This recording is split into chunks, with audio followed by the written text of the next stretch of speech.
जय हिंद दोस्तों, मैं खेमलाल यादव। मेरे चैनल खीमू एजुकेशन सेंटर पर आपका स्वागत है। आज के इस वीडियो लेक्चर में हम देखेंगे दोस्तों जो एमपी पुलिस कांस्टेबल एग्जाम है उसमें मेन इंपॉर्टेंट क्वेश्चंस देखेंगे दोस्तों। कौन से सब्जेक्ट का? रीजनिंग सब्जेक्ट का। चलो दोस्तों स्टार्ट करते हैं। पहला क्वेश्चन क्या बोल रहे हैं, यहाँ है दोस्तों पहला क्वेश्चन।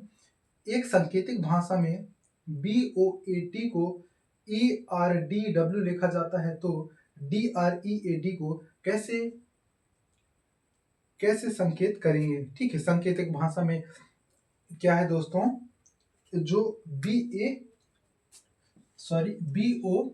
है, ठीक है, उससे किसी सांकेतिक भाषा में, ठीक है, क्या लिखा गया है दोस्तों? ERDW ये लिखा गया है दोस्तों। तो DREAD को हम क्या लिखेंगे, हमें ये बताना है दोस्तों। तो इसमें क्या करना पड़ेगा दोस्तों, ये कौन से विषय या टॉपिक का क्वेश्चन है? कोडिंग डिकोडिंग, ठीक है। इसमें हमें ये देखना है कि जिस प्रकार इस शब्द को हम ये लिख सकते हैं, तो इस शब्द को इन चार ऑप्शन में ऐसे कौन सा ऑप्शन है जो हम इसे उस टाइप से लिख सकते हैं। जिस प्रकार से दोनों संबंध व्यक्त करते हैं, उसी प्रकार इससे कोई एक ऐसा ऑप्शन है दोस्तों जो इससे संबंध व्यक्त करता है। तो इससे पहले हमें क्या करना पड़ेगा, इन दोनों के बीच में संबंध क्या है, ठीक है, किस प्रकार से एक दूसरे से जुड़े हुए हैं, हमें ये देखना होगा। देन उसके बाद ही हम क्या निकाल पाएंगे दोस्तों, उनका क्या ये किससे संबंध व्यक्त करता है। तो उसके लिए क्या करना पड़ेगा दोस्तों, करना हमें एक ही चीज करना है। क्या करना है दोस्तों, इनके बीच में संबंध व्यक्त करना। देखते हैं, सबसे पहले क्या देखेंगे दोस्तों, अपोजिट वर्ड की अपोजिट वर्ड है तो नहीं है। जब देखेंगे दोस्तों बी और ई, ठीक है, ये अपोजिट वर्ड नहीं है। बी का अपोजिट वर्ड क्या है? लेटर वाई है। और यहाँ भी पीछे देखें तो यहाँ भी नहीं, अर्थात ये दूसरा लॉजिक होगा। तो आगे देखेंगे दोस्तों, बी और ई के बीच में अंतराल देखना है दोस्तों। बी और ए के बीच में अंतराल देखना है, तो कितना का होगा दोस्तों? ये बी होगा, ये मान लें BCDE। कितना का अंतराल है दोस्तों? यहाँ 3 का अंतराल है, अर्थात हम बी के साथ हम 3 जोड़ेंगे दोस्तों, तो क्या प्राप्त होगा? ई प्राप्त होगा। शायद ये लॉजिक हो सकता है, कोशिश करके देखते हैं दोस्तों, शायद हो जाए। जब हम इस बी के साथ इस कितना जोड़ेंगे? 3 जोड़ेंगे, तो क्या प्राप्त होगा दोस्तों? ई प्राप्त होगा। उसी प्रकार ओ के साथ हम क्या जोड़े घटाएं जो आर मिले, तो OPQR कितना जोड़े हैं दोस्तों? OPQR, अर्थात ये 3 जोड़े हैं ओ के साथ, तो क्या प्राप्त होगा दोस्तों? हमें 3 जोड़ेंगे तो आर प्राप्त हुआ। उसी प्रकार दोस्तों यहाँ क्या जोड़ के देखते हैं अपन, क्या जोड़ने से डी आता है, तो यहाँ भी क्या जोड़ेंगे, कितना जोड़ेंगे दोस्तों, तो डी प्राप्त होगा। यहाँ भी होगा दोस्तों, सॉरी, यहाँ 3 जोड़ेंगे तो डी प्राप्त होगा, ठीक है। अब आगे देखेंगे कि यहाँ हम कितना जोड़े घटाएं कि डब्ल्यू प्राप्त हो, तो यहाँ भी टी वी, मतलब डब्ल्यू कितना में आएगा दोस्तों? डब्ल्यू कितने में आएगा? 3 जोड़ने पे आएगा क्या? डब्ल्यू, ठीक है। तो यहाँ भी क्या होगा दोस्तों? डब्ल्यू 3 जोड़ने पे आएगा। तो हमने क्या देखा दोस्तों, इन सभी के साथ हम 3 जोड़े तो हमें क्या प्राप्त हुआ दोस्तों? ये शब्द प्राप्त हुआ, या अक्षरों का झुंड प्राप्त हुआ, ठीक है, समूह प्राप्त हुआ। अब उसी प्रकार इसके साथ देखेंगे दोस्तों, इसके साथ हम तीन सभी के साथ जोड़ेंगे, ठीक है। जब हम डी के साथ हम 3 जोड़ेंगे तो क्या प्राप्त होगा दोस्तों? क्या प्राप्त होगा? डी, कहाँ है डी? ये है डी। EFG क्या हुआ दोस्तों? क्या आ रहा है? जी आ रहा है। जब इसके साथ जब 3 जोड़ेंगे तो क्या प्राप्त होगा? जी प्राप्त होगा, ठीक है, लिख लें। अब यहाँ देखेंगे ऐसा कौन सा ऑप्शन है जिसके फर्स्ट में जी है, जिसके फर्स्ट में क्या है दोस्तों? जी है। अरे वह कौन से ऑप्शन में है दोस्तों? यहाँ सी नंबर ऑप्शन में है। तो क्या हमें आगे मेहनत करना चाहिए कि इसे सही करके चले जाए? तो हाँ दोस्तों, हम इसे सही करके और आगे बढ़ सकते हैं, क्योंकि हमारे पास इतना टाइम नहीं होता। कहाँ नहीं होता दोस्तों? एग्जाम सेंटर में, ठीक है। लेकिन हम इसे पूरा क्या करेंगे, कंफर्म करेंगे कि हाँ ये आंसर सही है या नहीं। और उसी प्रकार दोस्तों आर के साथ हम जब 3 जोड़ेंगे तो क्या प्राप्त होगा? यू प्राप्त होगा दोस्तों। और उसी प्रकार ई के साथ हम 3 जोड़ेंगे तो क्या प्राप्त होगा दोस्तों? एच प्राप्त होगा। और ए के साथ हम 3 जोड़ेंगे दोस्तों तो क्या प्राप्त होगा? डी प्राप्त होगा। उसी प्रकार इस डी के साथ हम 3 जोड़ेंगे तो क्या प्राप्त होगा दोस्तों, फिर से जी प्राप्त होगा। अर्थात हमारा कौन सा ऑप्शन सही होगा दोस्तों, यहाँ पे सी नंबर ऑप्शन करेक्ट होगा। ठीक है दोस्तों, इसी प्रकार से हमें क्वेश्चन सॉल्व करना है। देन अगला क्वेश्चन देखेंगे अपन कि अगला क्वेश्चन क्या बोल रहे हैं। जब तक आप कोशिश करो कि वह क्वेश्चन का आंसर क्या होगा। अगला क्वेश्चन देखेंगे दोस्तों, क्या बोल रहे हैं कि यदि किसी महीने की 2 तारीख रविवार को पड़ती है, ठीक है दोस्तों, किसी महीने की 2 तारीख रविवार को पड़ती है, तो इस महीने की 19 तारीख से पहले कौन सा दिन होगा। तो दोस्तों ध्यानपूर्वक देखना, किसी माह, किसी भी महीना, जरूरी नहीं कि अक्टूबर हो, दिसंबर हो, जनवरी, फरवरी, मार्च हो, ठीक है, कोई भी महीना बोला है, अर्थात कोई भी उठा लेंगे अपन। तो कौन सा महीना उठाए दोस्तों, कोई भी। तो यहाँ 2 तारीख रविवार को पड़ती है, ठीक है, यहाँ घुमाया गया है दोस्तों। या फिर ये भी तो बोल दिया जाता कि 2 तारीख को रविवार था, लेकिन नहीं, 2 तारीख रविवार को पड़ता, मतलब पड़ा है या रहा है। अब आगे क्या बोला है दोस्तों, जो 19 तारीख, ठीक, 19 तारीख के पहले कौन सा वार होगा, 19 तारीख के पहले कौन सा वार होगा, यह कौन बोला है दोस्तों, क्वेश्चन बोला है। अब हमें क्या करना है, 19 तारीख के पहले वाले कौन सा तारीख होगा दोस्तों, 18 होगा।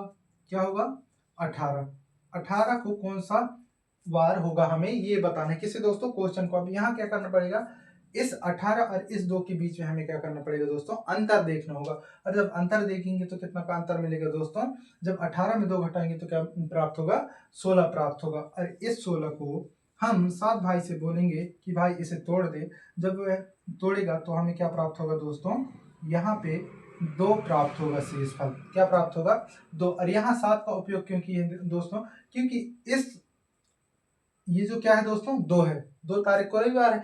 अब हमें एक एक दिन तो आगे नहीं बढ़ेंगे ना, रविवार के बाद 3 को सोम, 4 को मंगल, तो बुध, तो गुरु, शुक्र, इतना में तो हमारा क्या हो जाएगा, टाइम ही हो जाएगा कहाँ, एग्जाम सेंटर में, कब फिर से वापस थोड़ी जाएंगे पेपर देने, ठीक है। इसलिए हमें क्या करना पड़ेगा दोस्तों, जो यहाँ जितने दिन शेष हैं उन्हें सप्ताह के हिसाब से उनको खत्म करना है। जबकि एक सप्ताह में क्या होते हैं दोस्तों, 7 दिन होते हैं, ठीक है, 7 दिन करके उन्हें निकालते जाएंगे। इसलिए हमने ये किया है। जब इस प्रकार से करेंगे तो 2 शेषफल बचेगा दोस्तों, अर्थात यही होगा क्या हमारा आंसर। अर्थात इस रविवार से 2 कदम हमें आगे बढ़ना है। किस प्रकार बढ़ेंगे दोस्तों, रविवार के बाद सोम, फिर उसके बाद क्या दोस्तों, मंगल। क्या होगा दोस्तों, मंगल। अरे कौन से ऑप्शन में है दोस्तों, मंगल, यहाँ पे बी ऑप्शन में है दोस्तों, जो कि हमारा राइट आंसर होगा, जो कि हमारा राइट आंसर होगा। अगला क्वेश्चन देखो दोस्तों, क्या बोल रहे हैं, आज रविवार है, क्या है दोस्तों, आज रविवार है, तो आज रविवार है, तो आज के बाद 59वां दिन क्या होगा दोस्तों। आज है क्या दोस्तों, रविवार, आज रविवार नहीं है, माना है हमने, ठीक है, क्या किया है, माना है कि आज रविवार है क्वेश्चन अनुसार। तो आज के बाद 59वां दिन कौन सा होगा, आप कैसे निकालें दोस्तों। इसके लिए बहुत आसान तरीका है दोस्तों, हमें क्या करना पड़ेगा, इस 59 भाई साहब को यहाँ रखेंगे और 7 से फिर डिवाइड कर देंगे, ठीक है, 7 से डिवाइड करेंगे, 7 अट्ठे 56, क्या बचा दोस्तों, 3। अब क्या करेंगे, इस रविवार से हम 3 कदम आगे बढ़ लेंगे दोस्तों। जब बढ़ेंगे तो क्या प्राप्त होगा हमें, सोम के रवि के बाद सोम, मंगल, और क्या आ जाएगा दोस्तों, बुधवार। तो हमारा आंसर क्या होगा दोस्तों, बुधवार होगा। और ये कौन से ऑप्शन में है दोस्तों, सी नंबर में है, ऑप्शन सी हमारा राइट आंसर होगा दोस्तों। इसी प्रकार से हमें क्वेश्चन सॉल्व करना है, ना कि माइंड को प्रेशर देना है दोस्तों। अगला देखेंगे क्या बोल रहा है क्वेश्चन, कि अगला क्वेश्चन क्या बोल रहा है, 49 छात्रों की कक्षा में करीम का स्थान शीर्ष से 16वां है। क्या बोल रहे हैं दोस्तों, 49 छात्राओं का एक क्लास है, उसमें से करीम का स्थान ऊपर शीर्ष अर्थात ऊपर से 16वां स्थान है, ठीक है, 16वां है, तो नीचे से उसका स्थान क्या होगा। अब दोस्तों यहाँ बात करें, माना ये क्या है दोस्तों, एक क्लास है, इसमें कुल कितने स्टूडेंट है दोस्तों, हमने माना 49, माना किसके अनुसार, क्वेश्चन के अनुसार माना है। अब इसमें दोस्तों हमें करना क्या है, ये देखना है दोस्तों कि करीम का जो स्थान है ऊपर से बोला है, मतलब शीर्ष से कौन से स्थान में है दोस्तों, 16वें स्थान में, ठीक है, 16वें स्थान में है। अब क्वेश्चन ये बोल रहा है दोस्तों कि अब नीचे से कौन से स्थान में है। अब नीचे से कौन से स्थान पे है, तो हमें क्या करना पड़ेगा दोस्तों, देखो ये 49 है, ठीक है, ये 49 है, ठीक है, 49 से हमें 16 घटाना होगा दोस्तों। 16 घटाएंगे क्या प्राप्त होगा दोस्तों, इस प्रकार से हमें 33 प्राप्त होगा। इसे हम सही कर दें दोस्तों कि इतना 33वां रैंक में है, तो ये गलत होगा दोस्तों। हमें यहाँ से देखना है दोस्तों, कहाँ से देखना है, यहाँ से देखना है। तो हम किस प्रकार से देखेंगे, जैसे कि ऊपर से ये 16 स्थान में है, ठीक है, तो ऊपर कितने बच्चे होंगे दोस्तों, यहाँ से यहाँ तक कितने बच्चे होंगे दोस्तों, यहाँ कितना होंगे, 15 स्टूडेंट्स होंगे, ठीक है, यहाँ 15 है, तब तो ये 16 है, ठीक है। और जब यहाँ 16 तक है, तो यहाँ से यहाँ तक के स्टूडेंट इस 16 को छोड़ के, ठीक है, इस 16 को छोड़ के यहाँ से यहाँ तक स्टूडेंटों का जनसंख्या कितना है दोस्तों, क्या है, 33 है, ठीक है। जब ये 33 है दोस्तों, यहाँ से इस बिंदु से ना, इस बिंदु से, और ये 16 है, ठीक है, और यहाँ इस प्रकार से यहाँ 15 है और ये 16 अकेला है। और यही क्या है दोस्तों, क्या रजीम कुछ करके है ना वो लड़का का नाम, क्या है दोस्तों, खोजो जरा, उस सॉरी करीम है, ठीक है, 16 में करीम भाई साहब है, ऊपर 15 नीचे 33, ठीक है, इस प्रकार से हमें निकालना है। अब जरा आप बताओ कि वह कौन से स्थान पे होगा, नीचे से जब देखें तो कौन से स्थान पे होगा दोस्तों, 34वां स्थान पे होगा। कौन से स्थान पे दोस्तों, 34वां स्थान पे होगा, और जो कि कौन से ऑप्शन में है दोस्तों, यहाँ सी ऑप्शन में है। और इसी प्रकार से हमें आंसर सॉल्व मतलब क्वेश्चन सॉल्व करना है दोस्तों, और इसी प्रकार से आंसर भी लाना है। आपको समझ में आ ही गया होगा, और फिर भी ना समझ में है तो एक बार फिर से पीछे करके देख लो, लेकिन समझ के जाओ। और अगला क्वेश्चन अब देखेंगे कि अगला क्वेश्चन क्या बोल रहा है। अगला है दोस्तों कि 64 विद्यार्थियों की एक पंक्ति में मनोज का स्थान ऊपर से 19वां स्थान है और नीचे से उसका स्थान ज्ञात करना होगा। सेम क्वेश्चन है दोस्तों, सेम पैटर्न, हर एक चीज ऊपर। इसमें 64 स्टूडेंट हैं, कितने हैं दोस्तों, 64 स्टूडेंट हैं, और ऊपर से कौन से स्थान में है दोस्तों, 19वां स्थान में। माने यहाँ 19 है यहाँ, और वह कौन सा लड़का है दोस्तों, यहाँ पे आज अभी इसमें मनोज है, ठीक है, इसमें मनोज है। तो ऊपर कितने स्टूडेंट रहेंगे दोस्तों, 18, यहाँ से यहाँ तक की जनसंख्या, ठीक है। और यहाँ से यहाँ तक की हम जनसंख्या की बात करें तो किस प्रकार से निकालेंगे दोस्तों, इस 64 में हमें 19 घटाना है, तो क्या प्राप्त होगा दोस्तों, 14 में 5, और यहाँ क्या प्राप्त होगा दोस्तों, 4, क्या प्राप्त होगा, 4, ठीक है। यहाँ 45 बचा दोस्तों, यहाँ 45 बचा, तो यह कौन से नीचे से कौन से स्थान में है दोस्तों, यहाँ, अर्थात की माने यहाँ 45 स्टूडेंट हैं, और यहाँ 18 है, 45 और 18 को जब जोड़ेंगे दोस्तों तो 63 होगा, और 63 में इस मनोज को जोड़ेंगे तो क्या प्राप्त होगा, हमें 64 प्राप्त होगा दोस्तों। तो यहाँ से नीचे से देखें तो वह कौन से स्थान पे होगा, यह यहाँ से यहाँ तक 45, और 45 के बाद जब देखेंगे तो कौन से स्थान में दोस्तों, 46 स्थान में वह प्राणी अर्थात मनोज नामक प्राणी जो 46वां स्थान पे होगा, जहाँ नीचे से ऊपर की ओर जाएंगे तब। अरे कौन से ऑप्शन में है दोस्तों, यहाँ ऑप्शन की बात करें तो ए ऑप्शन सही होगा। अगला देखेंगे दोस्तों क्वेश्चन क्या बोल रहा है। कोशिश करना आपकी मेरे सॉल्व करने से पहले आप सॉल्व कर लो, क्योंकि आपका रिवीजन होते जाएगा, ठीक है। और जो नहीं बनेगा उसकी तो बात की बात है, मैं तो बताऊंगा ही। अब क्या बोल रहे हैं दोस्तों, 5 व्यक्ति MNOP तथा Q एक पंक्ति में खड़े हैं दोस्तों, ठीक है। 5 ऐसे दोस्त हैं, व्यक्ति हम कुछ भी बोल सकते हैं, वो एक पंक्ति में खड़े हैं। अब उनकी बात किया जाए दोस्तों तो क्या बोल रहे हैं कि एक बार पूरा पढ़ते हैं क्वेश्चन, ठीक है।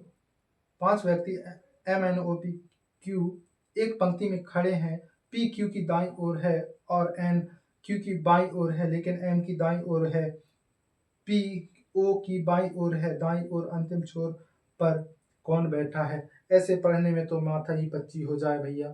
छोड़ के चलें बोरिया बस्तर उठा के, कहाँ हिमालय में चलें। अभी चलना नहीं है दोस्तों, अभी और मेहनत करना है। मेहनत किस प्रकार से करना है ध्यान से देखना होगा दोस्तों। यहाँ क्या बोल रहे हैं, एक एक पंक्ति के अनुसार हमें आगे बढ़ना है दोस्तों। तो किस प्रकार से आगे बढ़ना है, चलो स्टार्ट करते हैं। 5 जो दोस्त हैं वो तो खड़े हैं, ठीक है। अब हम देखेंगे किस प्रकार से खड़े हैं। P Q के दाईं ओर है, Q P के दाईं ओर है। अब जैसे P बोल रहे हैं, ठीक है दोस्तों, ये P Q नामक प्राणी के, ठीक है, कौन से ओर है दोस्तों, दाईं ओर है। अब इसमें आपको समझ में ना आएगा कि इस साइड दाएं माने या इस साइड बाएं माने, ठीक, मतलब इस साइड माने कि इस साइड, आपको समझ में ना आएगा। आपको करना क्या है दोस्तों, ये इस प्रकार से आप सामने से करके बैठे होगे ना, इस प्रकार से।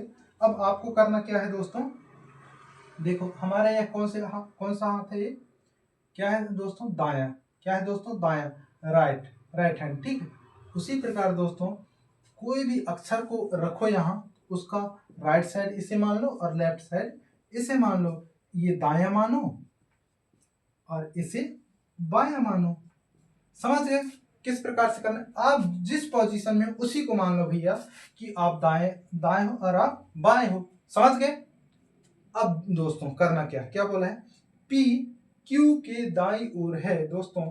अब ये Q भाई साहब है और इस Q के दाएं साइड है कौन, P। समझ में आया? आगे देखते हैं दोस्तों क्या बोल रहा है क्वेश्चन। N Q की बाईं ओर है, N Q की बाईं ओर है। अब ये Q है और Q की बाईं ओर, अर्थात इस साइड कौन है, N नामक प्राणी। आगे देखेंगे दोस्तों कि क्या बोल रहे हैं। अब लेकिन M की दाईं ओर है, लेकिन M की दाईं ओर है कौन दोस्तों, N Q की बाईं ओर है लेकिन M की दाईं ओर है और M की दाईं ओर इस साइड है। समझ में आया? देन आगे देखेंगे दोस्तों।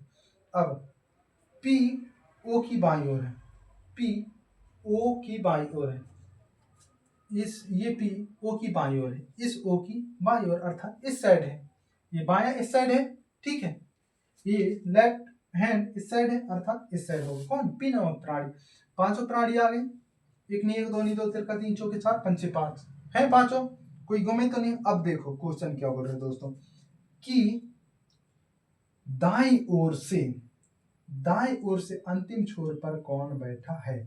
दोस्तों दाएं छोर की बात की जाए तो इस छोर में अंतिम प्राणी कौन बैठा है, कौन बैठा है दोस्तों, ओ नामक प्राणी बैठा है यहाँ पे और वह चुप है दोस्तों। तो इसी ही क्वेश्चन को फेंक के मारना है कि ले आपका ओ ए ऑप्शन में है रख। हम चले अगले क्वेश्चन में, ठीक है। अगला क्वेश्चन देखेंगे दोस्तों किस प्रकार से सॉल्व करना है।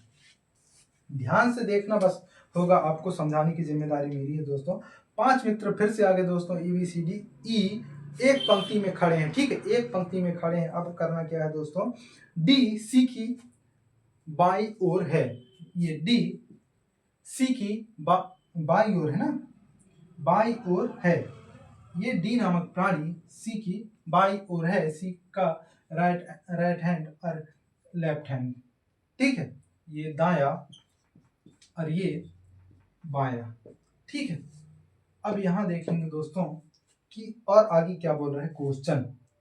D C की बाई ओर है और B E की दाई ओर है, B E की दाई ओर। कहाँ रख दें, कहाँ रख दें भाई, रखने का जगह नहीं है, कोई बात नहीं, जेब में रखो, जेब में अर्थात साइड में रखो, अपने माइंड में रखो। किस प्रकार से बोला है, B E की दाई ओर, B नामक प्राणी E की दाई ओर अर्थात इस साइड है, समझे, ये जेब में है, ठीक है, ये जेब में है। आगे देखेंगे दोस्तों क्या बोल रहा है, A C की दाई ओर है, A C की दाई ओर है, A C के दाई ओर है, A C की दाई ओर है और B D की बाई ओर है और B नामक प्राणी D की बाई ओर है। जब भैया ये B एक साथ, B और E एक साथ हैं तो क्या यहाँ एक साथ नहीं रहेंगे, क्या शादी करके अपनी बीवी को छोड़ दोगे, नहीं छोड़ोगे, अपने बाल बच्चों को नहीं छोड़ोगे। उसी प्रकार दोस्तों यहाँ जो B है E के साथ क्या कर लिया है, संबंध बना लिया, मतलब कि दोस्ती कर लिया, ठीक है। जब दोस्ती किया है दोस्तों तो क्या इसी वह छोड़ सकता है कौन, B ना छोड़ेगा भैया, कहाँ ले आएगा, साथ में। अब दोस्तों क्या बोल रहे हैं क्वेश्चन, इसे ध्यानपूर्वक देखो। अब बोल रहे हैं दोस्तों बाएं छोर पर कौन है। अब कहा हम प्रश्न के मुंह में मारे, हम मुंह में मार देना, यही होगा दोस्तों हमारा आंसर, क्या होगा, बी होगा। हमारा आंसर क्या होगा दोस्तों, बी होगा, क्योंकि यही तो बाएं छोर में है, बाएं अर्थात इस साइड। समझ गए? अगला क्वेश्चन देखते हैं। अब अगला क्वेश्चन मुंह में मारना है ना, मुंह में नहीं मारना, खाना कहाँ से खाएगा यार, जब मर जाएगा तो क्वेश्चन कहाँ से आएगा, ठीक है। आगे देखें, अगला क्वेश्चन क्या बोल रहे हैं, ये है दोस्तों रक्त संबंध से संबंधित क्वेश्चन, ठीक है। रक्त संबंध से संबंधित क्वेश्चन है, आपको ध्यान पूर्वक देखना है को कैसे सॉल्व करते हैं। पी क्यू का भाई है, आर क्यू की माँ है, एस आर का पिता है, टी एस की माँ है। यह बताइए कि पी का टी से क्या संबंध है। हम बोरिया बिस्तर उठाए चलो हिमालय तपस्या के लिए दोस्तों, क्योंकि ये क्वेश्चन तो बड़ा अड़चन ले आया है, बहुत कठिन लग रहा है दोस्तों, लेकिन अभी हार नहीं मानना है दोस्तों। रुको रुको रुको, किस प्रकार से सॉल्व करते हैं ये देखते हैं दोस्तों। तो यहाँ क्या बोला गया है दोस्तों, पी क्यू का भाई है, पी नामक प्राणी क्यू का भाई है दोस्तों, पी नामक प्राणी क्यू का भाई है। और जब ये भाई है दोस्तों तो यह पुरुष ही होगा, महिला तो नहीं होगा। पुरुष मतलब कि मेल दोस्तों, तो यहाँ हम एम लगा दिए दोस्तों, मेल से एक एम उठाए और यहाँ ला दिए, हमें पता चला दोस्तों कि यह पुरुष है। समझे, आगे देखते हैं। आर क्यू की माँ है दोस्तों, आर नामक प्राणिनी, ये आर नामक प्राणिनी क्यू की माँ है। अब यहाँ ऊपर क्यों लिखा, ये तो समझ गए होगी दोस्तों कि पीढ़ी की बात है, एक पीढ़ी ऊपर गया है, एक को पीढ़ी ऊपर भेज दिए, ठीक। अगर इसके बच्चों की बात होता तो हम नीचे भेज देते, लेकिन माँ का है, माँ की है तो ऊपर कर दी, ठीक है। आगे देखेंगे दोस्तों क्या बोल रहे हैं। अब एस आर का पिता है, क्या है दोस्तों, एस आर का पिता है। अब एस नामक प्राणी इस आर का क्या है दोस्तों, पिता है, और पिता है तो एम लगा दिए, एम मतलब कि मेल पुरुष, ठीक है दोस्तों। आगे देखेंगे क्या बोल रहे हैं क्वेश्चन की टी एस की माँ है, टी एस की माँ है, टी नामक प्राणिनी एस की माँ है, जो कि फीमेल है दोस्तों, महिला है। महिला में क्या लिखेंगे दोस्तों, एफ, फीमेल ना, और कुछ नहीं समझ लेना। अब आगे देखेंगे दोस्तों, इतना हो गया। अब बताइए दोस्तों कि P का T से क्या संबंध है, इस P का इस T से क्या संबंध है। इस T नामक प्राणिनी का यह P नामक प्राणी क्या लगेगा दोस्तों, हमें ये देखना है। तो क्या लगेगा दोस्तों, इसका अगर दादा की बात की जाए तो ये दादा इनका ये है, ठीक है। तो अपन दादा तो कह नहीं सकते, ऑप्शन देखते हैं कौन होगा सही भी। यहाँ क्या है दोस्तों, पोती, पोती तो ये लड़का है रे भाई, कहाँ से पोती हो जाएगा। यहाँ है दोस्तों पड़पोत्र है, क्या है दोस्तों, पड़पोत्र है, अर्थात यह क्या होगा दोस्तों, पड़पोत्र। आंसर हमारा क्या होगा दोस्तों, बी होगा, आंसर हमारा बी होगा, और यही हमारा राइट आंसर होगा दोस्तों। बाकी तो आधा नहीं हो, पोता भी नहीं होगा, ठीक ना। दादी, ये दादी कहाँ से बन जाएगा रे भाई, ठीक है। अब अगला देखेंगे कि क्वेश्चन क्या बोल रहा है। अब है दोस्तों रजीव अतुल का भाई है दोस्तों, रजीव नामक प्राणी, ये रजीव क्या है दोस्तों, रजीव नामक प्राणी अतुल का भाई है दोस्तों। किसका है दोस्तों, अतुल नामक प्राणी का भाई है। सोनिया सुनील की बहन है दोस्तों, सोनिया नामक प्राणी सुनील की बहन है। कहाँ चिपका दे भैया, इनको चिपकाने का कोई जुगाड़ नहीं, जेब में रखो, चुपके से रखना। सोनिया सुनील की बहन है, सोनिया नामक, ये सोनिया नामक प्राणी सुनील की बहन है, ठीक है, सुनील की बहन है। अलग रखना है इनको अपने जेब में, इनके साथ अभी ऐड नहीं करना है, ध्यान रखना, ठीक है। आगे देखते हैं दोस्तों क्या बोल रहे हैं। अतुल सोनिया की पुत्र है दोस्तों, अतुल नामक प्राणी सोनिया की पुत्र है, अर्थात सोनिया ऊपर जाएगी, ठीक है, सोनिया ऊपर जाएगी, और यह पुत्र कौन है, अतुल, किनका है दोस्तों, सोनिया का। अब यहाँ दोस्तों जब जोड़ी बन गए हैं, मतलब भाई बहन है दोनों, आपसी संबंध है इनके बीच में, क्या संबंध है दोस्तों, भाई बहन का। अब पति पत्नी नहीं समझ लेना मूर्खों, ठीक है, मूर्खों आपको नहीं बोल रहा हूँ, आप तो भविष्य के अधिकारी हो यार, सॉरी, मतलब कई लोग गलत सोचते हैं, ठीक। अब देखेंगे क्या दोस्तों, जब सोनिया यहाँ है तो अपने भाई को भी ले जाएगा, भाई के रूप में ना, ले जाए, तो ले आया दोस्तों, यहाँ पहुंच गए ये सुनील, क्या है दोस्तों, सुनील, ठीक है। अधिकारियों जब ये सोनिया अपने भाई को ले आया सुनील को, कहा यहाँ। अब आगे क्या बोल रहा है दोस्तों क्वेश्चन कि तो यह बताइए कि रजीव का सोनिया से क्या संबंध है दोस्तों, इस रजीव नामक प्राणी का इस सोनिया से क्या संबंध है। तो हमें क्या क्या करना पड़ेगा दोस्तों, इस राजीव और इस सोनिया का हमें संबंध बताना पड़ेगा। अरे ये दोनों भाई भाई हैं, अरे इनकी पुत्र, मतलब सॉरी इनका पुत्र ये है, ठीक है, ये इनकी माँ ये है, तो क्या करना पड़ेगा दोस्तों, इनका ये क्या लगेगा दोस्तों, क्या लगेगा, पुत्र होगा, पुत्र होगा दोस्तों। बिल्कुल होगा, क्योंकि ये भाई भाई हैं और इनका क्या है, ये माँ है। तो क्या होगा दोस्तों, हम पुत्र होगा, जो कि बी ऑप्शन में है। कौन सा ऑप्शन में है दोस्तों, बी ऑप्शन में है। और हमें इसी प्रकार से क्वेश्चन सॉल्व करना है दोस्तों। आशा करता हूँ आपको बहुत अच्छा समझ में आया होगा, और आया होगा तो please like, comment and share जरूर करें। आज के लिए इतना ही दोस्तों, थैंक यू।